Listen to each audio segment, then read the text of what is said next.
president wants to spy on 200 million Americans without a warrant. Has he read this document, which he was sworn to uphold? Now, I will not have you libel Abraham Lincoln. I don't understand the problem with registering guns. We register cars. Mark Levine brings you the news the government doesn't want you to know. Today, an explosive story about connections between white supremacists and Islamic terrorists. When there's a conflict between Scalia's conservative values and the Constitution of the United States, he throws away the Constitution. When we do have secret prisons, that is not what America's all about. Let's go to Mark in 5, 4, 3, 2.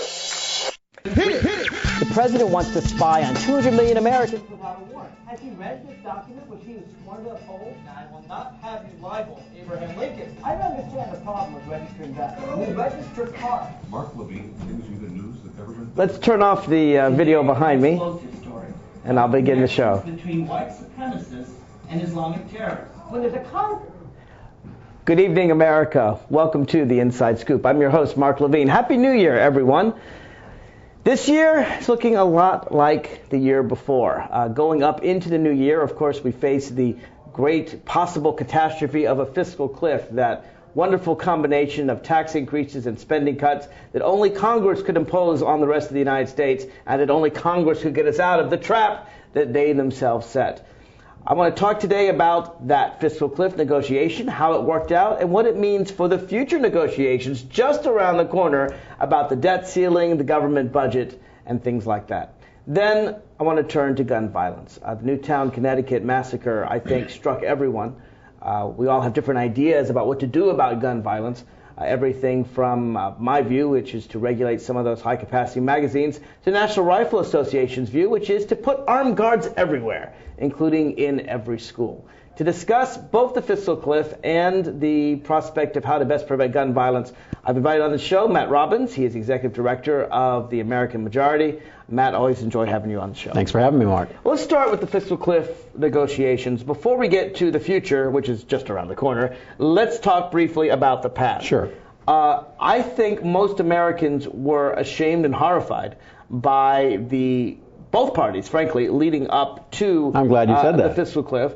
But I got to say, at the end of the day, Speaker Boehner seems to stand out for having the worst support by not just Democrats, but a substantial number in your party as well. Of course, we all know at the end of the day, Vice President Biden and Minority Leader Mitch McConnell were the ones who cabled together a deal. But to me, the most interesting part of that whole crisis was when Speaker Boehner goes to his own party, the people he elected him to be speaker, the people that he supposedly controls, his side, and you know the way the House works, you're supposed to rule them with an iron fist, and he comes up with his plan B. And plan B is he's going to only raise taxes on people who make more than $1 million a year. Everyone else is going to get lower taxes, and he can't get enough Republican votes to pass it. What is going on in your party? We're a long way from the days of Tom DeLay and the hammer, aren't we? We watched, and my organization, American Majority, actually has been calling for Speaker Boehner's ouster for some time. Speaker Boehner, we had a very successful fire. You support Eric Cantor or someone else? Unfortunately, the other choices are not so great. I think Justin Amash. Kevin McCarthy? I think Justin Amash. I think Jim Jordan would be excellent choices. None of those are leadership I think at all. The leadership roles so Eric Cantor, are Kevin McCarthy, terrible choices. You don't support either of them? Our goal was to get it to go to a second ballot and see what happened. Anything's better than a speaker that's ineffectual and can't close a deal, not only with his own party, as you've stated, but also with the president. Matt, you've always been very clear that you're a conservative first. That's right. And a Republican That's right. second. You famously supported Rick Perry for the nomination. Briefly. And then one bright, shining moment. And then held your nose and said, I guess Mitt Romney's better than Barack Obama. He still is better than Barack Obama. So you didn't get your first choice or your second choice. We did not. It's been a rough 8 years. What is going on with your party? It seems to me that your party is split into at least two factions. I would argue actually closer to three. I would say there's the Wall Street conservative, big spending government, help the rich get richer faction.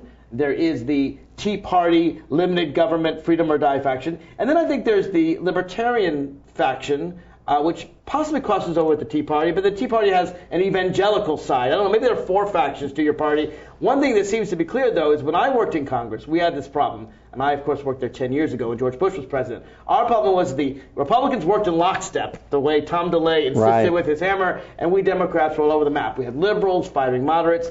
I got to say, as a Democrat, I'm proud of the fact that my party's sticking together these days. Your party seems to be splitting apart. It's remarkable. I mean, talk about factions within the party. I mean, the Democrat Party is sort of famous antagonist for all these different minorities and groups and interest groups. You're doing a very good job from a political standpoint. Right. It's a terrible, unfortunate job of governing the actual country. We'll get to that. But tell me about the politics of your party. Right you're right. The statist sort of establishment, big government, big spender, that give the token language and lip service to conservative ideals.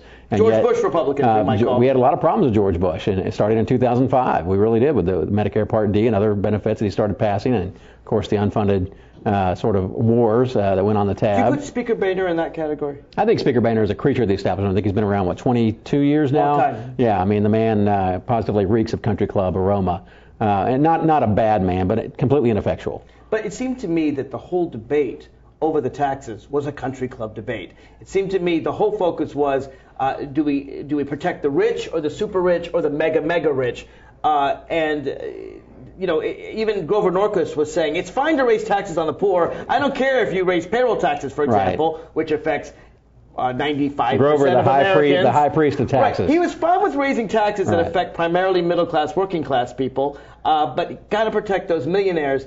It seems to me that your party used to have a perception in the Ronald Reagan years of being for tax cuts for everyone, and now people understand the Republican Party, or at least the conservative part, just wants tax cuts for the rich. I don't think so at all. I think the Main Street Tea Party libertarians you speak of want those tax cuts for all Americans. And I find it funny that we've arrived at a point in history, after Obama's already renewed the Bush tax cuts and they became Obama tax cuts for 2 years, now we saw a fight tooth and nail from Obama and from the Democrats in Congress to preserve the tax cuts for almost every single American. These horrible Bush tax cuts. I'm sorry, we heard for the last 12 years about how evil, awful, unfunded, back-breaking, budget-busting the Bush tax cuts were. And what happens in the early wee hours of 2013? You go to the mat. The Democrats go to the mat to preserve 98% of those tax cuts. Were you lying then, or are you lying now? Let me suggest to you, Matt, that both parties are hypocrites when it comes to the deficit. Shocking. When it comes to the deficit.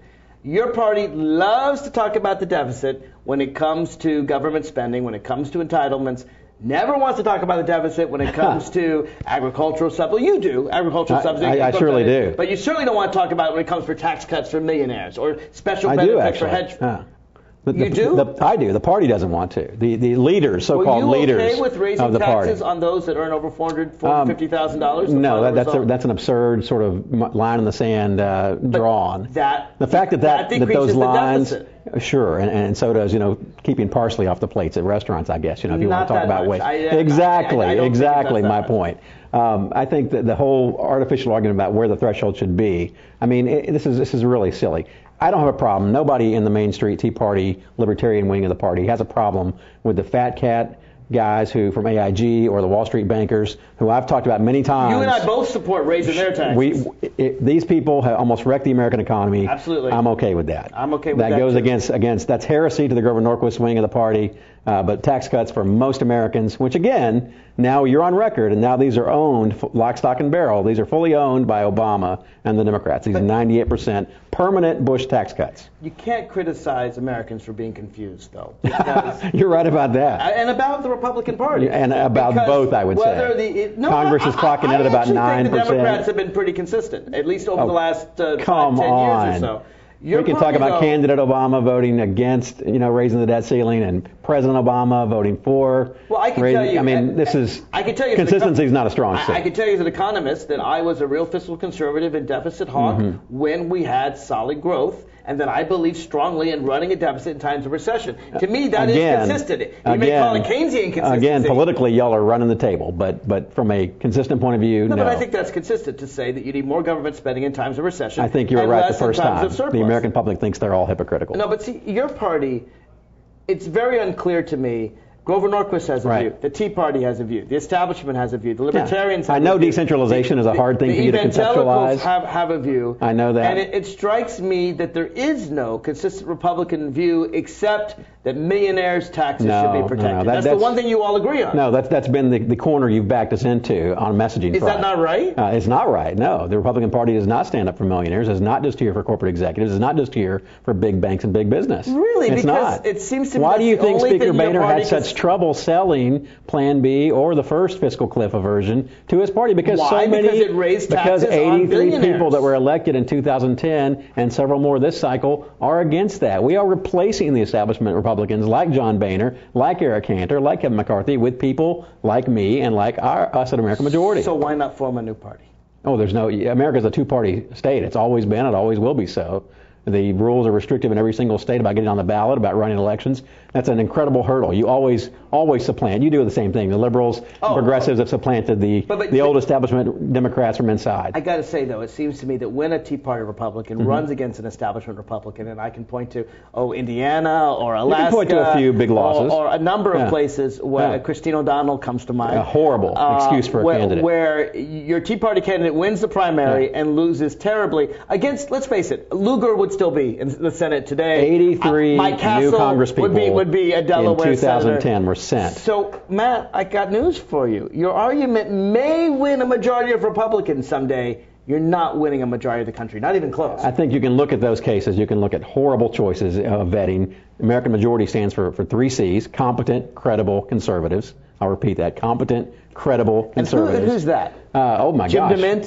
Is that your Marco Rubio, Ted Cruz, Jim DeMint definitely in his brief time, gone all too soon in the Senate. These are rock-ribbed conservatives who walk the walk. Okay, but Marco Rubio, for example, supports President Obama on immigration reform. And not exactly. The Rubio plan's a little bit different. On immigration? I don't see much difference. Is. Both of them have a plan for citizenship, which is against what your party's been standing for a long time. Is your party going to switch on immigration? I don't think our party has a plank that says anti-immigrants. We are pro-immigration. You have a plank that says we are anti-illegal immigration. That's where you should be, too. If they come in this country, illegal immigration deport them should all, be abhorred by both sides. No matter what the cost. Right? Nobody's deporting or anybody, self-deportation. Nobody's self-deporting. I'm not sure. Such a straw man. Nobody's doing that. Nobody's even talking about it. Certainly Newt Gingrich said it several years ago. Mitt Romney said it briefly. Several months ago. What did Mitt Romney not say? Really? I mean, let's be clear. I mean, you got me on seriously. that. I think that's fair. Well, here's my question when we come back from break. Sure. We had this pretty ugly fight. We did. We have, I would argue, an uglier fight coming. For all the news manufactured crisis spilled about manufactured the fiscal cliff, crisis. The manufactured crisis about the debt ceiling, I think, is far more severe, far more damaging for the United States, for our economy, for the world economy. And I want to talk about why we come back, and specifically ways to get around it. And I'm going to do what I often do on this show. I'm going to pull out my Constitution and cite a provision that I've been talking about for several months that's just now gotten the attention of all the Democrats in Congress have now agreed with me that Section 4 of the 14th Amendment Thank you, Chuck Todd. gives us a way out. So I'm very proud that they've been listening to me. If you want to call in and join this discussion, I hope you do. The toll-free number is 888-488-MARK, 888-488-6275. Back after this. I need a job. Necesito trabajo. I would like to speak English better. Me gustaría hablar inglés mejor. I want to be a U.S. citizen. Quisiera ser ciudadano de los Estados Unidos. For over 35 years, por más de 35 años, the Hispanic Committee of Virginia has been serving our community. El Comité Hispano de Virginia ha estado sirviendo a nuestra comunidad. Job training and placement, capacitación, ayuda para conseguir trabajo, education for children and adults, educación para niños y adultos, immigration, naturalization, and medical referrals, ayuda para los procesos de inmigración y naturalización y orientación sobre médicos are a small part of what we do. Son solo una pequeña parte de lo que hacemos. For help, information, or to volunteer, para ayuda, información o para ofrecerse como voluntario, contact the Hispanic Committee of Virginia. Comuníquese con el Comité Hispano de Virginia, helping everyone participate more fully in American society. Ayudando a todos a participar plenamente en la sociedad norteamericana.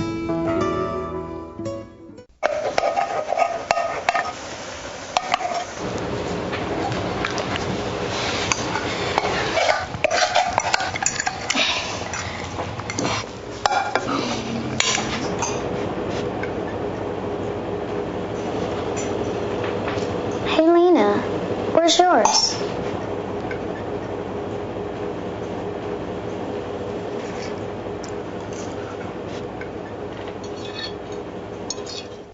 Would you notice if you were missing half your kidney function? According to the National Kidney Foundation, 20 million people have chronic kidney disease and 20 million more may be at risk and not even know it. Anyone with high blood pressure, diabetes, or family history of chronic kidney disease is at risk. Early diagnosis is vitally important. To get the whole story, talk to your doctor and visit the National Kidney Foundation at kidney.org or call for a free brochure. Because when it comes to chronic kidney disease, you might not know the Here half. again, the Inside Scoop, Virginia. Scoop. I'm your host, Mark Levine. My guest is Matt Robbins, the executive director for the American majority Thank you. that he so wishes he had. But let's face it, I am a solid dyed-in-the-wool Democrat. You are. Matt is a conservative first, Republican second. We've been talking about the negotiations leading up to the fiscal cliff and what happens afterwards. If you want to join this discussion, this is a live TV show. You can do that. Just call in 888-488-MARK, 888-488-6275, or the local number is 571-749-1166. Okay, Matt, so we limped over the finish line in a very untoward fashion. But the new race has already begun. That's right. And the biggest thing is not shutting down the government. It's not what used to be the old fiscal cliff, the spending. Those things still have to be resolved, to be sure, in a couple months. But the biggest issue is the debt ceiling. Now, in roughly 2 months, when the Treasury finishes moving the books around and trying to shuffle everything and minting those platinum coins. I actually don't think that. We'll talk about why I don't think that's proper. But I'm glad to hear that. Once the Treasury Department is busy sort of shuffling its accounts around, we're already hitting that debt ceiling. Absolutely. We hit it actually, I think, December 31st. You're right. But they can play with the books for a couple months, and then we arrive at a stark choice. We have to default on the national debt. That's not accurate. Or we have to declare the debt ceiling unconstitutional. I see those as one of the two choices. Or you can tell me your view in a second. Right. But it seems to me that, first of all, and I think we can agree that defaulting on the national debt would be a catastrophe. It would be a catastrophe for the United States economy, for the world economy. It might drive us back to something near the Great Depression. And the reason is this. The United States gets a premium that no other country in the world gets. I understand. There's a reason why China puts $1 trillion of its debt here and every other country on earth. There's a reason why our interest rates are so low at relatively little pain, relatively low inflation. Everyone says America's turning into Greece. The reason we're not turning into Greece, even though our debt can be pretty high, is because people trust the full faith and credit of the American government and are willing to trust us to pay our debts. In the Civil War, the Union printed paper money for the first time to pay our debts. The Revolutionary War, Alexander Hamilton, our first Treasury Secretary, said, first thing we're going to do is pay our debts. We have never defaulted in 220 years, and yet some people in your party are suggesting just that. Can we agree that before we get to fixes, that would be a catastrophe? It's I understand the economic implications. I think the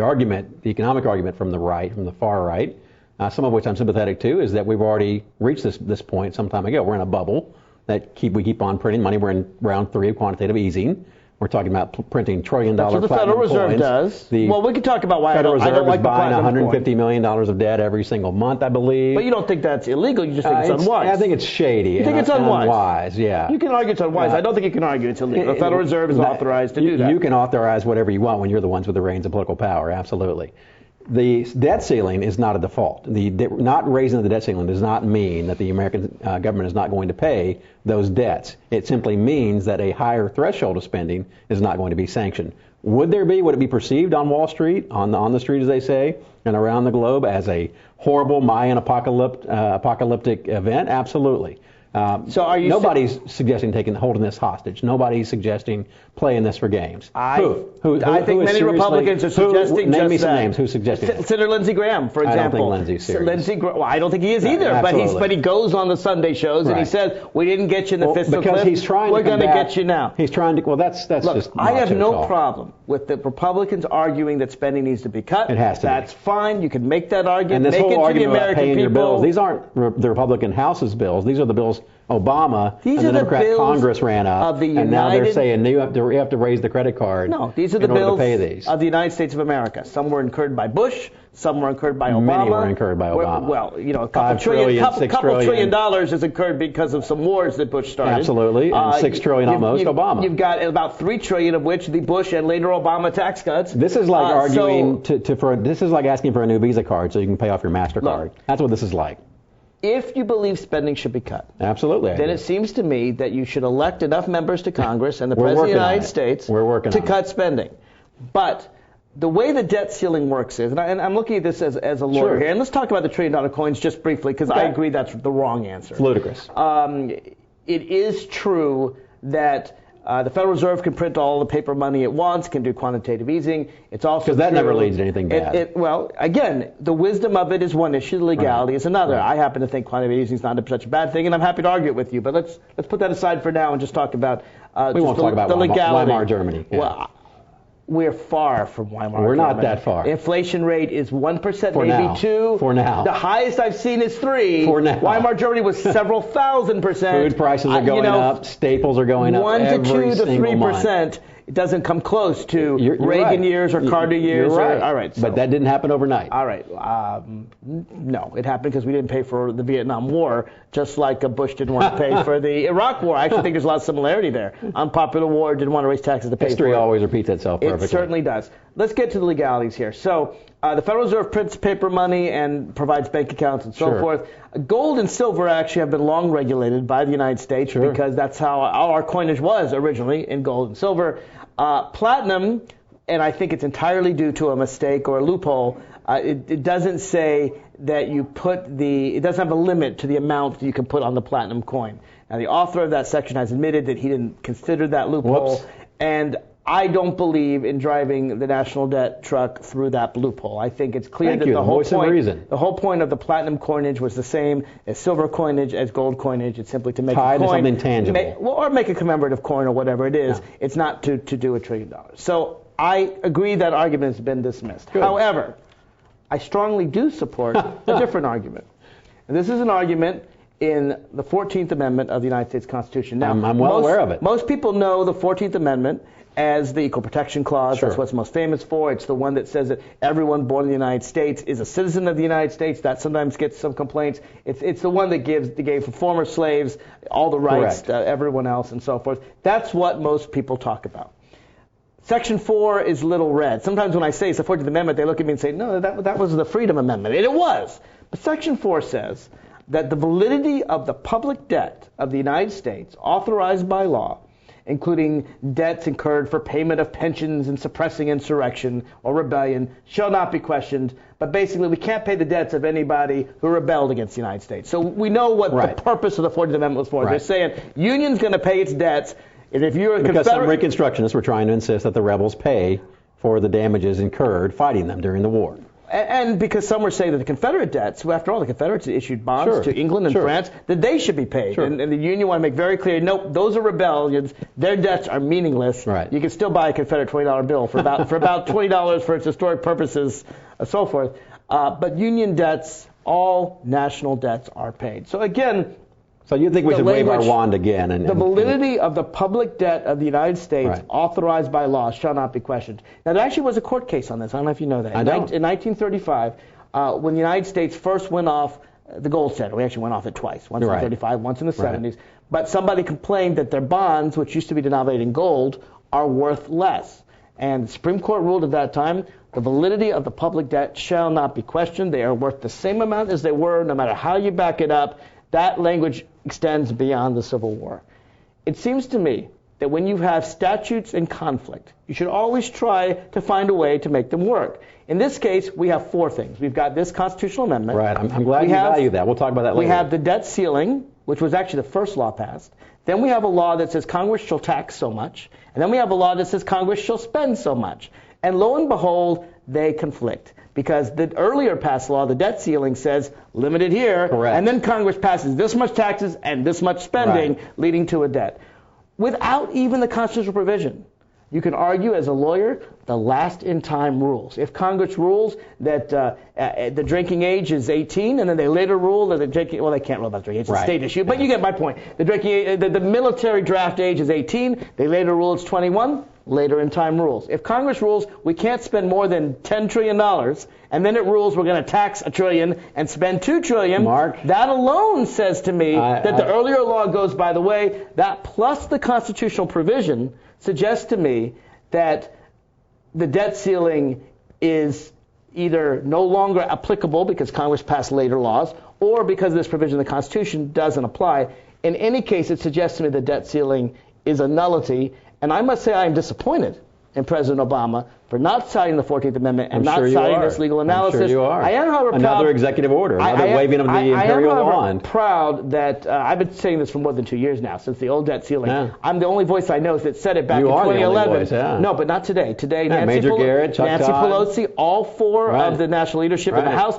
and in the Senate, the Democrats, agree with my analysis, and many legal scholars do too. Right. President Obama, if you're listening, you know who 14th Amendment, Section 4, you cite it. What's wrong? Who doesn't agree with that? A majority of Americans. A majority of Americans don't think that continually, perpetually raising the debt limit, raising the debt ceiling is a sensible, sound, or wise, no matter its legality, no matter how many lawyers and how many constitutional scholars in Washington, D.C. and politicians argue about how many angels can dance on the head of a pin.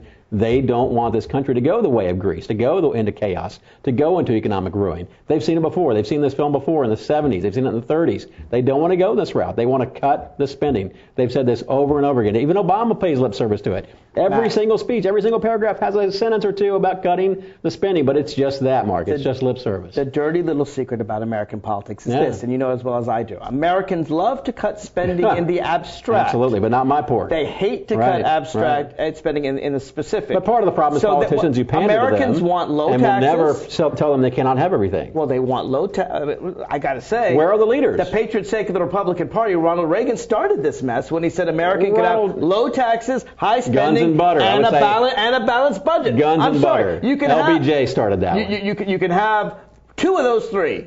But you cannot have low taxes, high spending, and a balanced budget. 1 + 1 will never equal Ronald 3. Reagan gets a giant carve-out because he ended the Cold War and communism collapsed on his watch. That's a little different. I'm not disputing that. Sort of an empirical existential struggle. He's the guy who started We're talking about Clintonian and Obama and Bush in between budgets that nobody will say stop. Well, Bill Clinton gave us a surplus. You can't attack Bill Actually, Clinton. the Republican Congress and the invention of the Internet gave us a surplus. Bill Clinton from 98 kind of helps when you're creating the biggest wealth engine in history. Thank you for acknowledging Bill Clinton's surplus. It happened on his watch. It did happen on his watch. My point is this, though. Americans love to cut spending in the abstract. We do. Even in the specifics. What happened at Fiscal Cliff? President Obama wanted to cut some $2 trillion in spending. 2.15, I believe, was the number. Boehner wanted less. The Democrats are more for cutting spending than your own party. That's just not true. Look at the offers. We've all seen I've read Bob Woodward's books and accounts. We've all seen Charlie Brown, Lucy Moves the Football every single time. The tax cuts promised by Tip O'Neill to Ronald Reagan, the tax cuts promised to George H.W. Bush, the tax cuts, or the spending cuts rather, in both cases, the spending cuts promised to John Boehner aren't worth the paper they're offered on. Is it not true? You know that this. In December 2012, they say, let us raise taxes a little bit, and then we'll cut down the road. Obama wanted to cut the deficits more than Speaker Boehner. No, it is not true. Look it up, folks. It's on the internet. Read Bob Woodward's 888-488-MARK if you want to join the discussion. 888-488-6275. When we come back, we got a more sobering topic, frankly, and that is gun violence. The Newtown Massacre, the killing in Taft, California. What can be done about this? We'll get to that when we come back. Saving for retirement might be easy for some folks, but for others, it might take a little more work. And for those who haven't started, there are still things you can do to catch up. Oh, that is good news. Like getting out from underneath past debt. And don't get wrapped up with high-interest credit cards. Get you some eyes. Be diversified with your investments. Don't put all your eggs in one basket. Your financial goals are not out of reach. The choice is clear. For a happy ending, choose to save. Everyone with alcohol and drug addiction is in the same boat.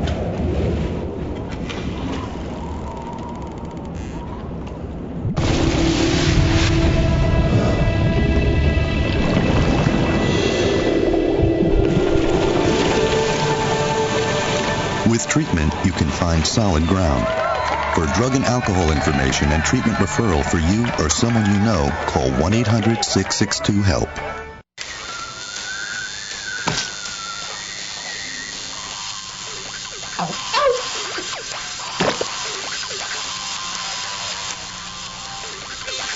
Dude, are you sure you want this tattoo? Because just do it.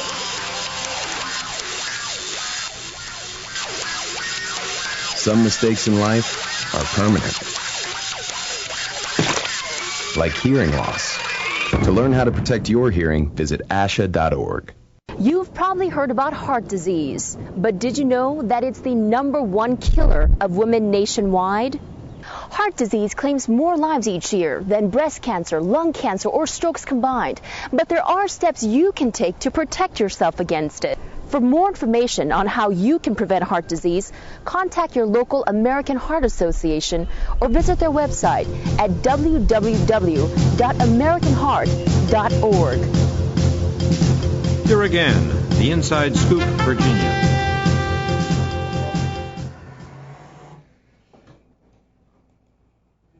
Welcome back to the Inside Scoop. I'm your host, Mark Levine. I'm actually pulling up right now a picture behind me of the guns used in the Newtown massacre. Now, I think you'd have to be hiding under a rock to not know what happened last month in Newtown, Connecticut. Very pleasant town where, by all accounts, people really look out for each other, and a very peaceful town where a young, disturbed man came into an elementary school and shot and murdered a dozen 6- and 7-year-olds, first graders, not to mention, I think, 6 adults. Many of the children that died had all the children that died had between 3 and 13 bullets in each of them. That means that the kids that were shot with the least amount of bullets had 3 bullets inside them. This was all done with a weapon. Let's show this up on the screen. It's called the Bushmaster. Can we show this up on the screen behind me here? The Bushmaster semi-automatic assault rifle. Hey folks, can we get the gun on the screen, please? No, guess not. All right. This weapon, if you take a look at it, and I urge people to go to the internet and look up the Bushmaster, it looks like a military-grade weapon because it's designed after a military-grade weapon. Now, people in the National Rifle Association insist, well, this particular weapon isn't used in the military, and that's true, but the differences between this weapon and the ones used in the military are merely cosmetic. It is designed to kill. It is not designed to kill deer. It is not designed to kill moose. It is designed to kill human beings. And one of the features of this particular weapon, and many semi-automatic weapons, is high-capacity magazines. That means how many bullets you can shoot. Now, machine guns, the ones where you pull the trigger and all the bullets shoot out automatically, they've been banned since the 1930s. If you've studied history, you know that during Prohibition, machine guns were regularly used to gun down street gangs, rival gangs. Machine Gun Kelly famously shot people down in Chicago with machine guns. Interestingly, since the 1930s, since they've been banned, you almost never hear of machine gun crime. But these semi-automatic weapons are almost as dangerous, I would argue perhaps even more dangerous. Instead of pulling the trigger and a whole bunch of bullets shoot out, each time you pull a trigger, a bullet shoots out. Now, I can move my own finger pretty fast back and forth. I certainly can do it more than once a second. And I've heard some people argue that a machine gun, you pull the trigger and in 4 seconds, all the bullets are gone because they go out that quickly, whereas semi-automatic, you can selectively kill one child and then another child and then another child. Now, these weapons and these ammunition clips were banned from 1994 to 2004, and what I'm going to fully admit was an imperfect bill. The Dianne Feinstein bill, the assault weapons bill, it was, I think we could improve that bill. I'm not saying that bill's perfect. But I would argue that these kinds of weapons should be in the hands of soldiers, they should be in the hands of police, but they do not need to be in the hands of ordinary citizens. Matt Robbins, Executive Director of the American Majority, do you agree? With your sweeping assertion that these should be illegal, that the assault ban, which was imperfect under Clinton and expired, allowed to expire, should be reinstated, no, I don't. And I don't want to wade. Obviously, it's a horrific event. And I think there was 20 children that were killed. Yeah, I think and 6 adults. To 2 dozen. Yeah. The accounts, I've read some accounts, and the media got a lot of things wrong the morning of the attack. A lot of things wrong. They said that his mother was a kindergarten teacher, and she wasn't. Doesn't matter. The death toll is what it is. But I think I've read accounts that he actually used semi-automatic handguns to do the actual killing. I think you're wrong. That he brought the rifles with. With due respect, he brought the handguns in. Okay. But all of the killings were done with this one weapon. But Mark, the ugly, horrific, traumatic incident of a mentally disturbed young man who murdered his own mother, Yes, which is a horrific crime in and of itself. Who owned the guns? To steal her legally registered, legally secured guns, all of which were legally bought. Well, I don't think they were very well secured. That's her fault as a gun owner, quite frankly. Sure. Those things happening don't change that Second Amendment in that Constitution that you hold so dear. And I know you know it by heart, and I know you know every word. Well, there's two issues. And one is wisdom. If I can finish one thing, nothing amazes me, and I'm not a particularly huge gun guy on the right, but nothing amazes me so strongly as the argument all the time that the Constitution is a living, breathing, evolving document that we should interpret in light of our own times, until such time as we bump into the Second Amendment. And then you all say on the left, it's about militias, Matt. The original intent. That's what it says. The founders' original intent was only for this and for nothing else. So you turn your entire argument on the other amendments, on the entire rest of the document, on its head in order to argue against an amendment that you don't particularly care for politically. I have no problem with the Second Amendment as written. We'll get to the Second Amendment says, I'm going to quote it, I'm not going to take a word out of it. Please. A well-regulated militia being necessary to the security of a free state, the right of the people to keep and bear arms shall not be infringed. And what was that militia there to do, Mark? The militia there to keep away Native Americans. To prevent this land that we stole. It was done to defend against the British. To fight for should the frontier. they attack, and it was done to prevent against the French as well. Are with us today. I would argue self-defense and the fight against tyranny are with us today. That Indian attacks and British tyranny and the French army are less of a concern to the people of Newtown, Connecticut than a mentally ill young man.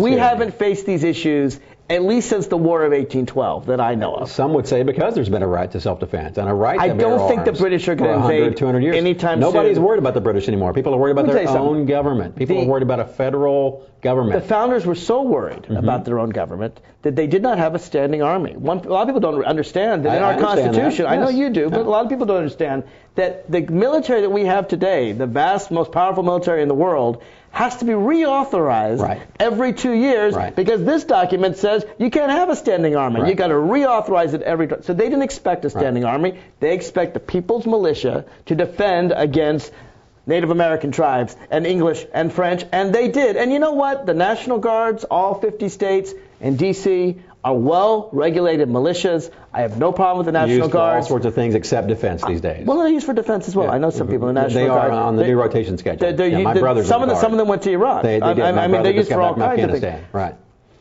The Second Amendment protects the National Guards. I agree with that. No one's attacking the United States National Guards. They are well-regulated militias. But when it comes to individuals, it seems to me that there's only two ways to read the Second Amendment. Let's hear it. There's my way, which says a well-regulated militia is necessary to secure a free state. The right of people to keep and bear arms, serve in that militia, shall not be infringed. And there's a way to say, ignore all that part about militias, pretend it doesn't exist, pretend the Second Amendment is not written like the founders did, but just says the right of individual persons to keep and bear arms shall not be infringed. Who makes up a militia, Mark?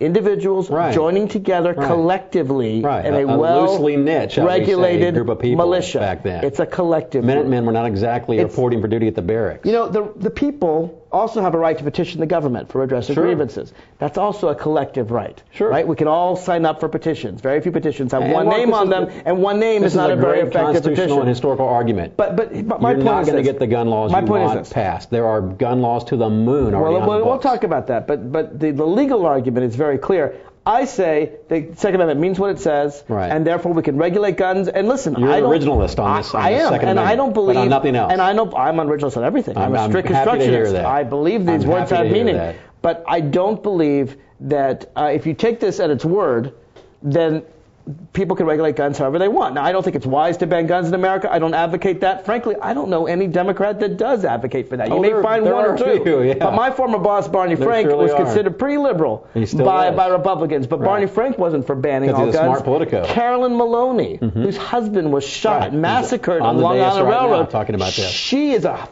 strong gun regulation advocate, but she's not for banning all guns. So again, I don't know if you could find one in Congress, and I'm sure you could find someone out there that's for it, but there are not that many. My point is this: either the Second Amendment should be read as militia only, or the way Scalia has read it, and just since 2010, the Supreme Court For 220 years, they ruled the other way, but since 2010, they held a case. Supreme Court says, actually, there is an individual right to bear arms, and we, the court, will tell you what it is. They don't say everything's legal. They don't say that machine guns are legal. Scalia himself says we can regulate some things, but other things, they say we, the court, should decide what to regulate. I say that we, the people, should decide what to regulate. Isn't it horrifying, Mark, to have the court rule on such sensitive areas of personal life? I think the court should issues follow like this, abortion and marriage document. And religion and contraception. Isn't it horrifying to have a Supreme Court rule against your personal beliefs? I don't think the federal government has any right to determine marriage at all. And I think let that's me tell you what this boils down to, Mark. I'll tell you what this boils down to. I think the argument can be summed up very nicely.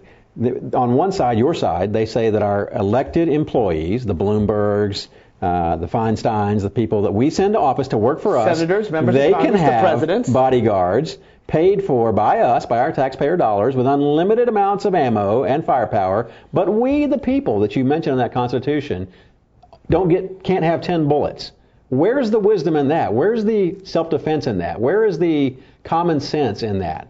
That is what your average American who sends all those people to office thinks of every single day. It's a bias, pure and simple, on your side. Now, you're saying, I think, that the teacher in that classroom in Newtown, Connecticut, if that teacher had only had a more powerful weapon... I did not say anything of the sort. Okay. I'm not backing the NRA's measure. I am not backing armed guards in schools. Everything was followed properly in that school. Let's go through it. I used to be a teacher. The lockdown procedures are very precise. Is there any hunting... Nothing was wrongfully done in that school.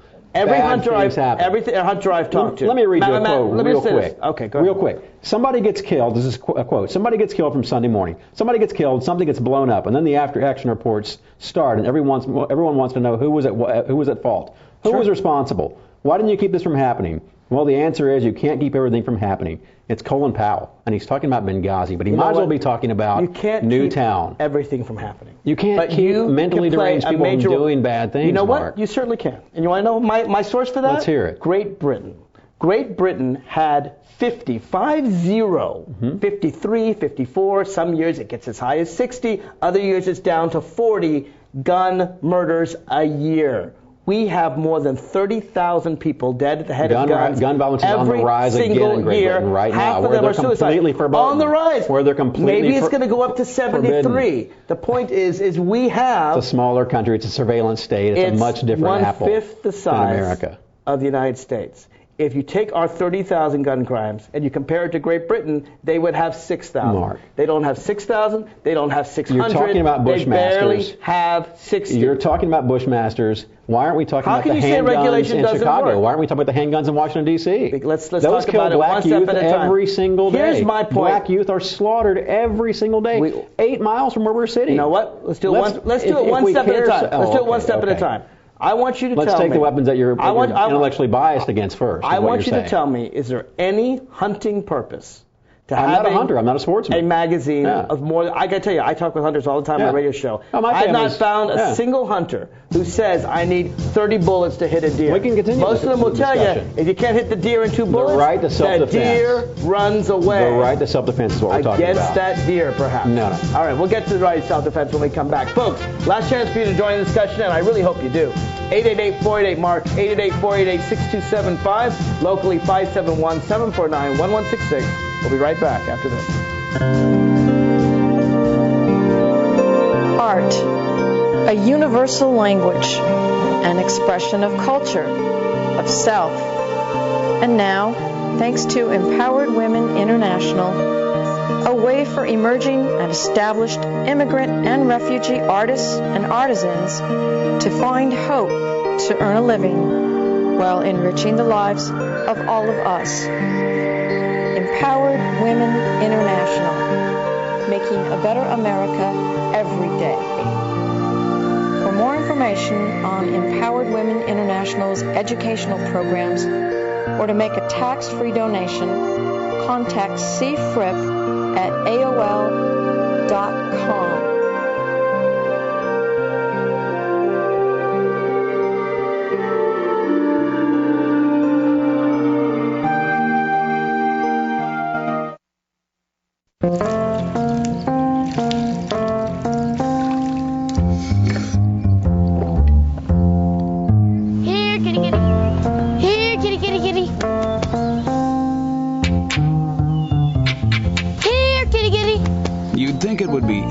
tell which kids have trouble with their eyesight. But that's not always the case. Even though 1 in 4 children may have a vision problem, eye doctors tell us the symptoms aren't always so obvious. We do know that 80% of all childhood learning is visual. And without good vision, kids can have trouble learning to read. And may fall behind in school. For clues on how to spot the real-life signs of childhood vision problems and what parents can do, visit checkyearly.com. A public service message from the Vision Council of America. Here again, the Inside Scoop, Virginia. Welcome back to the Inside Scoop. I'm your host, Mark Levine. Got about 15 minutes left. There's still time for you to call in if you want to join in this discussion. It's easy to do. Just pick up the phone.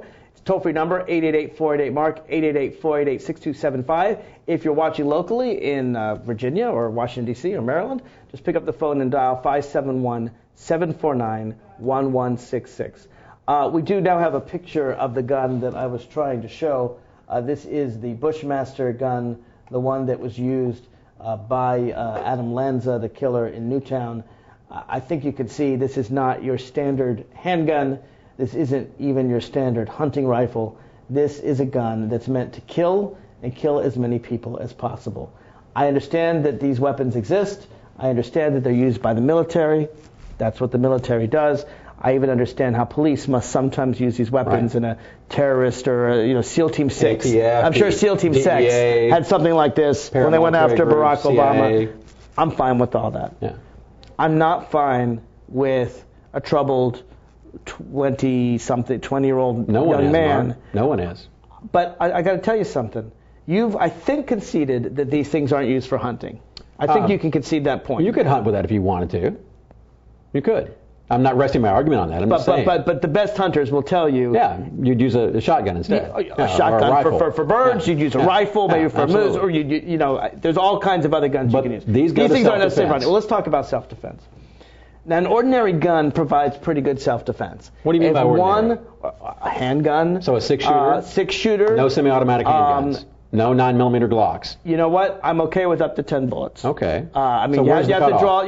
I say 10. That 10. was the line that was Why? used. Why? Because if you look at the case of Jared Loughner in Arizona, you find that when crazy people get these guns, the only way they're stopped is when they have to reload. Okay. Jared Loughner, even though reloading takes less than 4 seconds. That's right. Jared Loughner shot 30 bullets. He shot Gabby Giffords, didn't kill her. He did kill a dozen people. And in the 4 seconds, or so even 2 seconds it took to reload, he was jumped on and stopped. I'll give you another example. Aurora, Colorado. Right.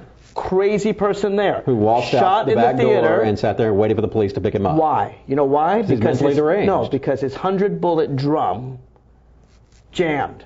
He shot as many bullets as he could. And only when his gun jammed, only when he couldn't shoot anymore, on his person. When he couldn't shoot anymore, I'm not sure he about went that. outside and was stopped by the cops. I'm not defending these murderers. I know they you're deserve not. I know you're not. Everything that can be done to them. I know you're not. And I have the deepest respect for Miss Giffords, but this is a woman who campaigned with AK-47 photos, posing and shooting them to pander as a Blue Dog Democrat. No question. To the folks of Tucson. But my point is very clear.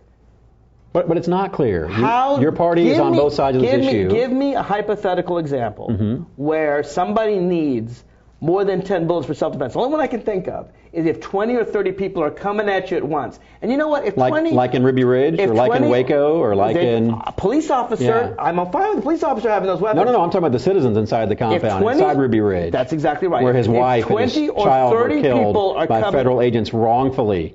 And he wanted to defend his compound. If 20 or 30 people are coming at you, it's likely to be the police. It's likely to be the army. And that's always okay. You're likely to be the bad guy. But they weren't in those cases. If the police come to me... But they weren't in those cases. They were incinerated alive. And they tell me... Their families were murdered. No, the police said surrender, and he said, I will not surrender. Right. So you go in with tanks and if the burn the place to the ground? Come to my door. That's what you do? Matt, if the police come to my door and knock on my door and say, Mark Levine, you are accused of a crime. Right. All right? Well, you live in Washington, I take it, where there's no guns allowed. I live in Alexandria, Virginia, where guns are lots allowed. of guns allowed. Right. They come to my door and they say, we're taking you in. And I say, I didn't do anything wrong. They say, come with us. Not only will I not shoot those cops, Right. I will come with them. I'll wear the handcuffs. A little different. I'll get a lawyer. I'll defend myself. And I may even sue those cops for wrongful arrest. But I won't shoot those cops. You're telling me a citizen who's approached by a police officer and says, drop your arms, surrender, and lie on the ground, should shoot back? That's not what I said. I said once they're firing, once they're coming into your compound with tanks and APCs and tear gas and regular grenades. They didn't ask. At Ruby Ridge, they said surrender. They said the same They started to David firing Koresh. first. Read the report. They started firing first at Ruby Ridge. This guy in Montgomery was County, they came in on a wrong drug on a drug tip and killed people's two dogs, kicked down their doors, innocent citizens. You want citizens fighting the your U.S. home Army. is your castle. I got to tell you something. Your home is your castle. You're never going to beat a tank. It is your frontier. Well, then self-defense is your right as an Then you American. should have a right to a tank. After all, the government has tanks. And nukes too, I suppose. How else am I going to stop the government? If I'm going to go up against the U.S. military, I'm going to need a nuclear bomb. Posse comitatus I'm going to need a nuclear bomb. The military's not coming. I got it. But paramilitary groups are. The U.S. military is the strongest military. This is how you match paramilitary groups, Mark. The U.S. military is the strongest military in the world. If they the military are coming doesn't come to take me, paramilitary I got to have a nuclear bomb. Come. The military does not come. I got to have a nuclear bomb. Paramilitary comes, not military, and you know that. You're talking about self-defense against the government. In case tyranny begins. You're talking about rebellion against the government. No. You're talking about civil war. Is a passive. Is not an overt action. Self-defense is a I can't believe you're advocating people shooting police. I'm not advocating anybody shooting police. Because I got to tell you something. At all. For everyone that thinks that they are an innocent person shooting back at the police, there's 1,000 people that the police are arresting because they've committed crimes. And what do the police typically do to those people? What do? They typically shoot and kill put them in handcuffs and drag them off to jail. They're not shot and killed. The best way not to be shot and killed? Say to the police officer, yes, sir, get there, get a lawyer, and sue them. Cultural differences, for wrongful arrest. Different issue in flyover country. It's a cultural difference? issue. In rural America, it's a very different issue. Some people your land, are willing your to homestead. accept that the American government is lawful and can take you. Some people don't think it is. Some people want to attack it. Well, let me tell you something. They don't. They're not advocating treason. They're not advocating insurrection. They're advocating anarchy. No, they're not. When you stay on your compound in Ruby Ridge, Idaho, and with your family, the government, when they're unannounced and they could have picked you up in town any time in the last week, and they come to your house and start killing your wife and baby, they come to your house. That's self-defense. When there's an arrest warrant, you should turn yourself in. I agree. But once they show up at your house and start shooting and killing family members, they didn't do that. Your instinct is probably to do something different. And you're defending the killing. I'm defending the right that's in the. I didn't say that. If the cops come to your doorstep I didn't say that. And they start shooting, I don't own a gun. I'm dialing 911. I don't own a gun. I'm dialing 911. It's amazing to me that you are saying that you're sorry and you're sad, but you understand why an Aurora, Colorado movie theater gets shot up. I don't understand. And 2 dozen I don't kids understand it at all. But you understand that we have to have those guns available just in case the military wants to unfairly That's not the only attack reason. us. Criminals break into homes. You need it for self-defense. You don't need a Bushmaster for that. You need what you think is best for your own home defense. You do. Well, then I need a nuclear weapon. Well, that's a little absurd. Why? Again, the military. Why is that absurd? The military is not showing up at anyone's doorstep. How many criminals are going to break in my house at once? Did 30? Eisenhower send the nukes to Little Rock to desegregate the schools? Officials nukes and tanks and these things are not used. Guns are used. These are appropriate responses. Just because the soldiers and police officers should have access to Mark, these again, weapons it's a great argument. Does not believe none that of it's going to be enacted every into law. American. I disagree with you. I don't think 288 members got an A+ from What the about NRA? Background checks? Why is the National Rifle Association firmly supports the right of mentally ill people who have convicted of violent felonies to get these very powerful weapons? Why do they support that? I don't hear them shilling for that. Do you support that? No, I don't. Okay. I don't hear them shilling for that. Do you support background checks for every gun sale in the United States? I support background checks, period. For every gun sale in the United States? Why not? That's the way it is right now. That is not the way it is right now. Please tell me about this gun show exception. That's right. All these guns are bought in the secondary market at a gun show. 40%. All these guns, all these Saturday night specials, all these 38s in downtown D.C. are bought out here in Chantilly at the Expo Center. Is that what you're telling me? I'm telling you that. That's absurd. 40%. That's absurd. Of all guns in the United States are sold not from licensed gun dealers. Right. But in so-called private sale. And Mark, that's going to continue. 40% criminals of are going to get are done without a background check. However they can. But you support these checks, right? I support background checks. Okay. I do. So you'd be it's a common sense measure. So you'd be fine with saying that every gun sale in this country, you got to call up and find out if the guy's crazy or a convicted felon. Sure. You're fine with that. Well, that would be a change in the gun laws that President Obama's proposing. But that's not what you're talking about. That. You're talking about clips and magazines and bullets. I'm talking about several things. Let's start with background checks. Let's find a point of agreement. Sure. You and I can both agree. Agreed. That mentally ill people should not have a gun. Mentally ill people, that states should keep records of those people. Right. Violent felons. The laws aren't going to prevent this, by the way. Violent felons. The laws are not going to prevent this. Well, you know who they prevented? How? Adam Lanza. Adam Lanza went to a licensed gun dealer twice. And was turned down twice because he failed a background check. He killed 26 people. Yes. You know why? By killing his own mother. That's right, because he stole the guns from his own mother. Here's another solution for you. It's another solution. Your argument it's just silly. I mean. But you agree with me that everyone should have to go a background check. Absolutely. Terrific. So. It's not a perfect world. It's not a perfect solution. I'm glad to hear that you support that aspect of President Obama's plan. That's terrific. That's been a plan many, many years prior to Obama. And you think the Republican Party can support that? I think the Republican Party can support. That would be a big step forward. Yeah. That would have prevented the killer in Virginia Tech if he'd never gone a background check, because he had a history of mental illness. Yeah, and I actually think there should be an umbrella of law extended to family members who know that could save they have a deranged person. I think that could save hundreds of lives, maybe even thousands of lives. I'm all for saving lives. We agree with the background checks. Number one, check. There we go. Number two. Not so easy. Magazines. Right. Why do you believe, and the only example you've given me is Ruby Ridge. Right. And Waco. Your only example of a citizen's need to have a semi-automatic high-capacity magazine weapon, the kind that shoot not 10 but 30, 50 without reloading, is when the government's out to get you. Mark, people live differently in rural states. People live differently. That's the only example you've given me. Sports shooting, they want to do trick shooting. Let me ask you They want to train as skilled marksmen. There's all sorts of hobbies. Matt, when the government's out to get you, which you defend all the time as free speech and freedom of expression. When the government's under out the to rest get of the Constitution. Do you think normally you're right and the government's wrong, or do you think normally the government's right and you're wrong? Mark, I would argue that of the hundreds of thousands of arrests that occur in the United States of America, in the vast, vast majority of the cases, the citizen would not have been right to shoot and kill that cop. It's going to come as a shock to you that I don't have a lot of faith in our United States government, much less our elected officials. If you're so not when orders and directives guilty, come down, you go to trial. Would I do it? Never. I'm not arguing that he did the right thing. I'm saying that we have the constitutional these weapons have to be right. legal because of they those very legal, rare and they're cases. going to remain legal. Well, they weren't legal it's for 10 years. It's the same argument you make about the First Amendment and pornography and with obscenity. It's unfortunate that we see these things, but it's part of our free speech. Virtually never kills people. I don't usually see piles of children that are dead because of pornography. That's true. But so whatever ills of pornography, problem to most of the society. Don't compare to dead children. It just doesn't compare. All right. Let's get to the issue.